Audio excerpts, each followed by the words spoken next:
saya akan menjelaskan mengenai sistem dan struktur politik ekonomi Indonesia pada awal kemerdekaan hingga masa demokrasi liberal.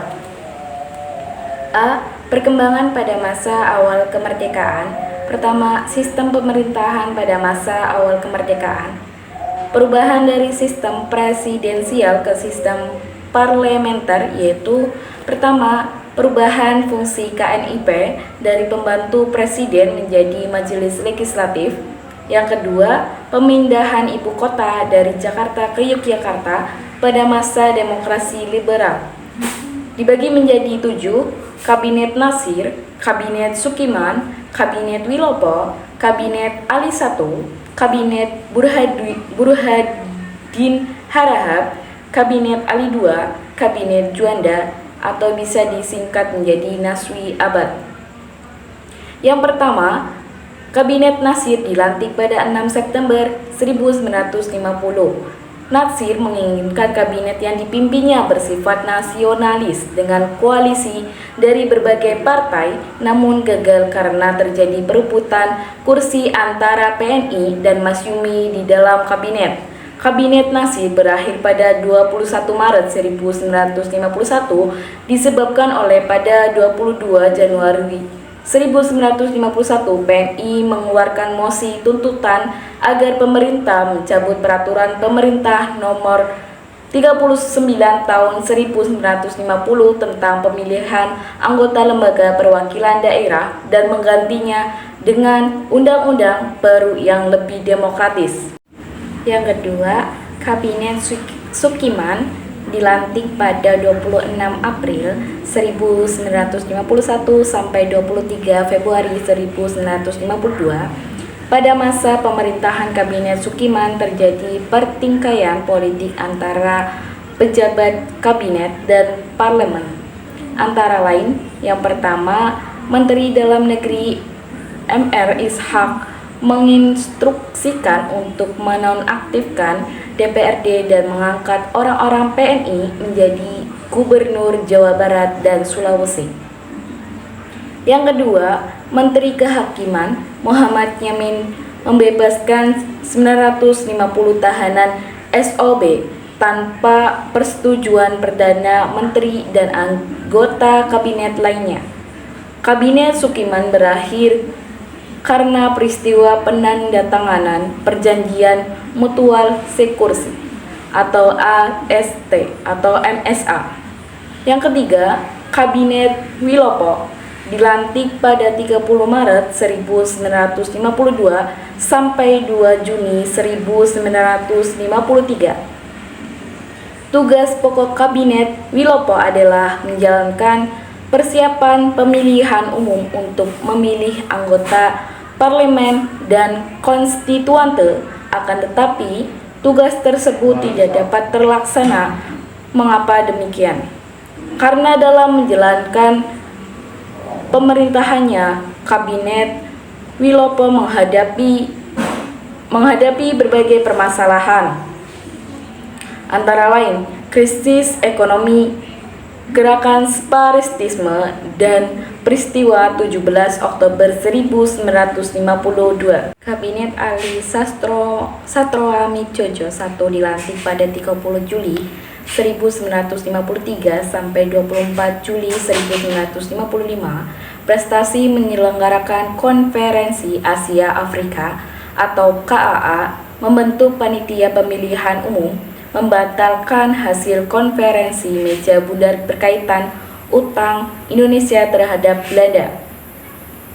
Permasalahannya, pemberontakan oleh DII atau TII di Jawa Barat, pemberontakan Daubroneh di Aceh, Kabinet Ali I jatuh karena masalah pergantian pimpinan TNI Angkatan Darat yang dikenal sebagai peristiwa 27 Juni 1955, pemberontakan Kahar Muzakar di Sulawesi Selatan.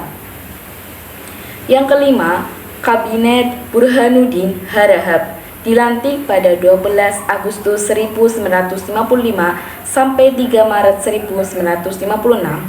Apakah prestasi penting yang diukir oleh Kabinet Burhanuddin Harahap?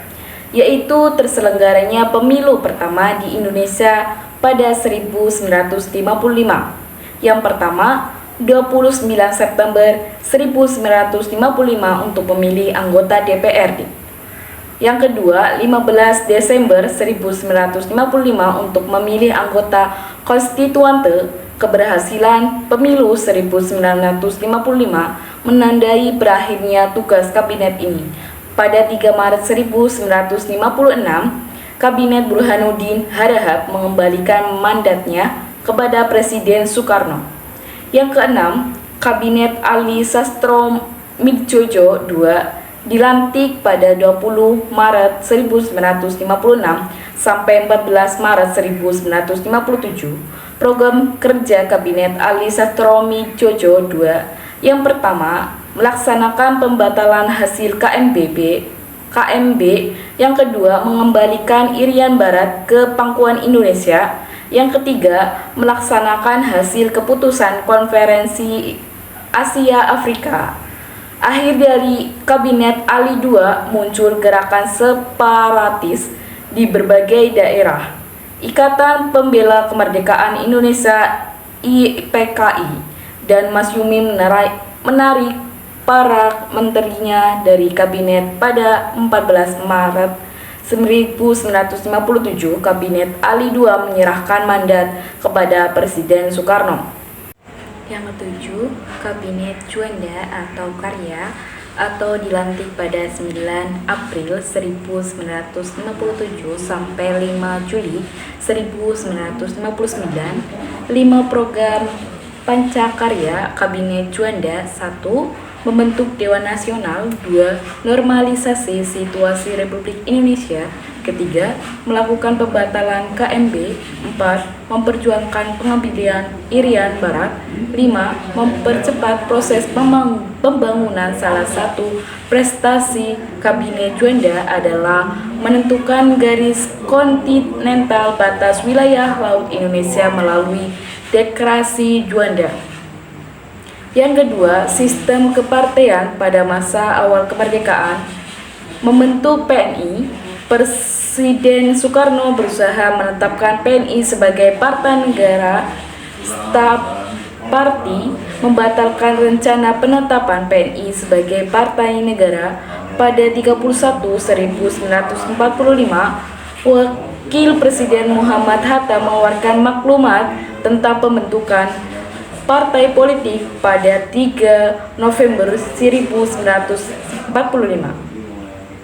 Pada masa demokrasi liberal, menerapkan sistem multipartai, partai politik saling bersaing, saling mencari kesalahan, dan saling menjatuhkan. Partai-partai politik tidak memegang jabatan dalam kabinet menjatuhkan. Partai politik yang sedang memerintah menyebabkan sering terjadi pergantian kabinet. B. Perkembangan ekonomi Indonesia pada masa awal kemerdekaan hingga masa demokrasi liberal. Pertama, masa awal kemerdekaan, masalah ekonomi. 1. Terjadi hiperinflasi. Solusinya menetapkan 3 mata uang yang berlaku di Indonesia, mengeluarkan Uang Republik Indonesia atau ORI, membentuk Bank Negara Indonesia atau BNI. 2. Blokade ekonomi oleh Belanda, solusinya Operasi Popeda dan APWI. Diplomasi ke India, membentuk Banking and Trading Corporation atau BTC, membentuk Indonesia of Trade atau INDOF, membentuk Kementerian Pertahanan Usaha Luar Negeri atau KPULN. Yang ketiga, kekosongan kas negara, solusinya menyelenggarakan konferensi ekonomi, membentuk Planning Board atau Badan Perancangan Ekonomi, melaksanakan Casino Plan,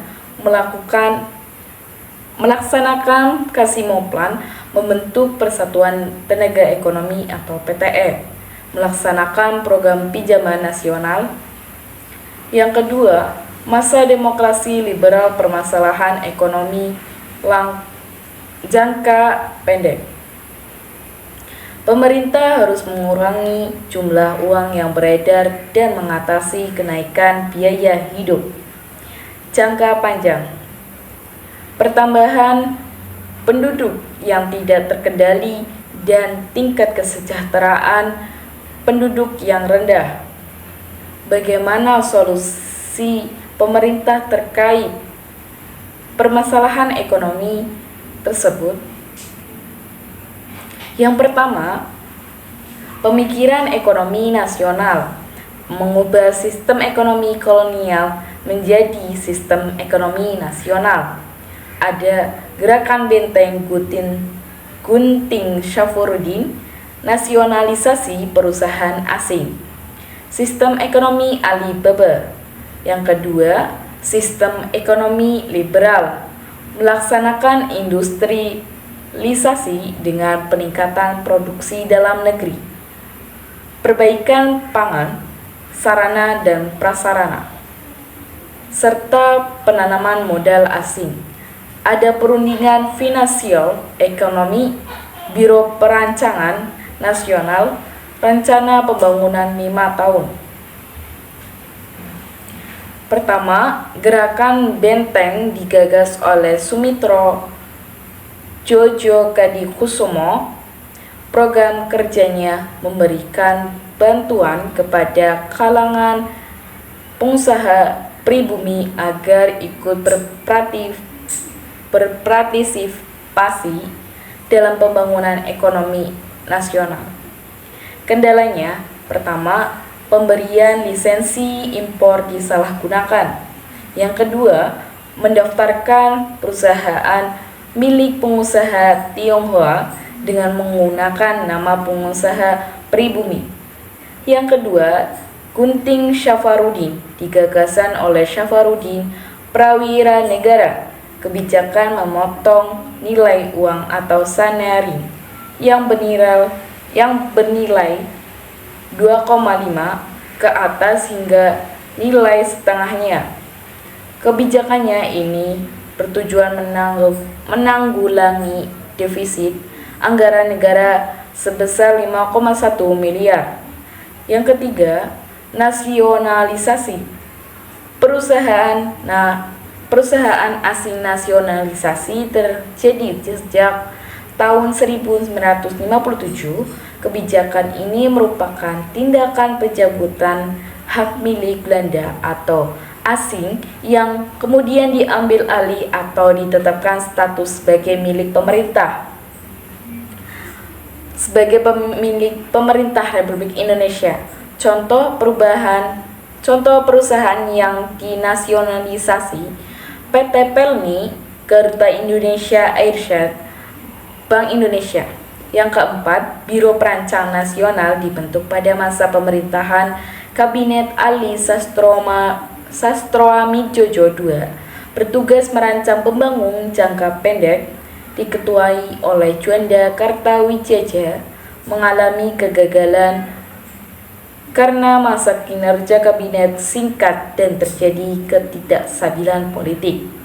Yang kelima, rencana pembangunan 5 tahun RPLT, kebijakan yang dikeluarkan Biro Perancang Negara Pembiaya RPLT diperkirakan mencapai 12,5 miliar. RPLT disetujui DPR pada 11 November 1958.